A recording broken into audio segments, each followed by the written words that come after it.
நம்ம இன்றைக்கி என்ன பார்க்க போகிறோன்னா மிளகு காரக்குழம்பு. மிளகு குழம்புக்கு நம்ம என்னென்ன தேவையான பொருட்கள் என்னென்னு பார்ப்போமா. மிளகு 3 டேபிள் ஸ்பூன் எடுத்து வச்சுருக்கோம். ஒரு துண்டு சுக்கு, ஜீரகம் 1 டீஸ்பூன், கொத்தமல்லி 3 டீஸ்பூன், 3 வரமிளகாய், துவரம்பருப்பு 2 டீஸ்பூன், தேவையான அளவு உப்பு, மஞ்சத்தூள், குழம்பு தாளிக்கிறதுக்கு நல்லெண்ணெய், 2 எலுமிச்சங்காய் அளவு புளி, பூண்டு 3 பூண்டு எடுத்து உரித்து வச்சுருக்கோம். கத்திரிக்காய் போட்டு தான் இன்றைக்கி நம்ம காரக்குழம்பு வைக்க போகிறோம். இதெல்லாம் நம்ம வாணலில் எண்ணெய் விடாமல் வறுத்து பொடி பண்ணிவிட்டு வருவோம்.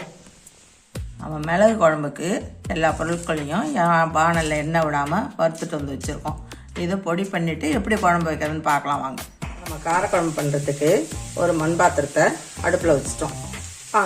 தாளிக்கிறதுக்கு எண்ணெய் விடுவோம். காஞ்சிடுச்சு.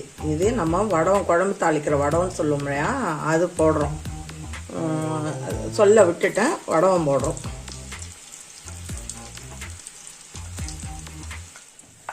வடகம் பொரிஞ்சிடுச்சு. இப்போ நம்ம பூண்டு சேர்க்குறோம்.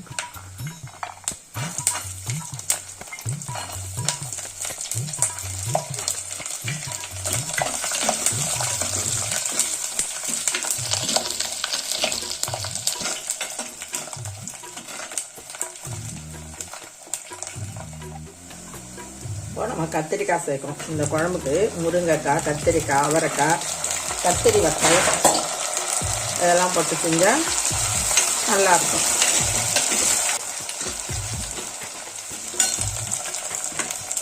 இப்போ நம்ம மஞ்சள்தூள் சேர்க்கணும்.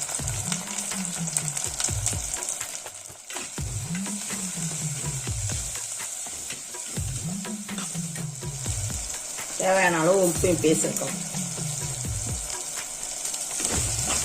சேர்த்துட்டு நம்ம மிளகு, ஜீரகம், கொத்தமல்லி, வரமிளகாய் எல்லாம் எடுத்து வச்சுருந்தோம்ல, அதெல்லாம் இந்த பதத்துக்கு பொடி பண்ணிட்டு வந்திருக்கோம். அதையும் இப்படியே சேர்க்கணும்.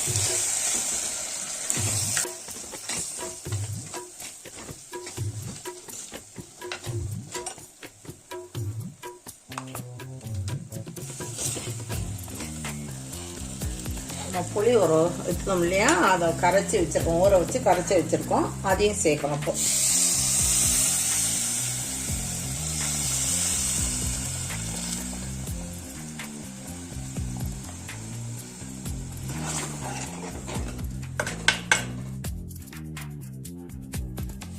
நம்ம மிளகு குழம்பு ரெடி ஆகுது. இது பொதுவாக அதுக்கு முன்னாடி பத்தைய குழம்புன்னு சொல்லுவாங்க. குழந்தை பிறந்திருந்தா 15 நாளைக்கும் வேறு எதுவும் பருப்பு சேர்க்க மாட்டாங்க. பத்தைய குழம்பு, பருப்பு தொகையல், பொரிச்ச குழம்பு இது மாதிரி தான் வச்சு கொடுப்பாங்க. அது இந்த மாதிரி குழம்பு அம்மியில் வச்சு அரைப்பாங்க. அப்பெல்லாம் அம்மியில் வச்சு தான் அரைப்பாங்க.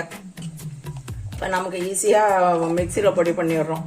டெய்லி வறுத்து செஞ்சு வைப்பாங்க குழம்பு. உடம்புக்கு நல்லது. சுக்கு, மிளகு, மிளகாய் அதிகமாக சேர்க்கவும் மாட்டாங்க. மருந்து குழம்புன்னு சொல்லுவாங்க. நம்ம மிளகு குழம்பு ரெடி ஆகிடுது. இது சாதத்துக்கு போட்டுட்டு சாப்பிட்லாம். இட்லி தோசைக்கும் தொட்டுக்கலாம். உடம்புக்கு ரொம்ப ரொம்ப நல்லது. உடம்பு வலி இதெல்லாம் இருந்ததுன்னா மிளகு குழம்பு வச்சு சாப்பிட்டோம்னா நல்லாயிருக்கும். சுக்கு இதெல்லாம் ஏன் சேர்க்கறது அப்படின்னா, வாய்வு இருந்தாலும் களையும் அப்படிங்கிறதுக்காக சுக்கும் இதில் சேர்ப்பாங்க. நம்ம மிளகு குழம்பு ரெடி ஆகிடுது. இது எல்லாரும் செஞ்சு சாப்பிட்டு பார்த்து சொல்லுங்கள்.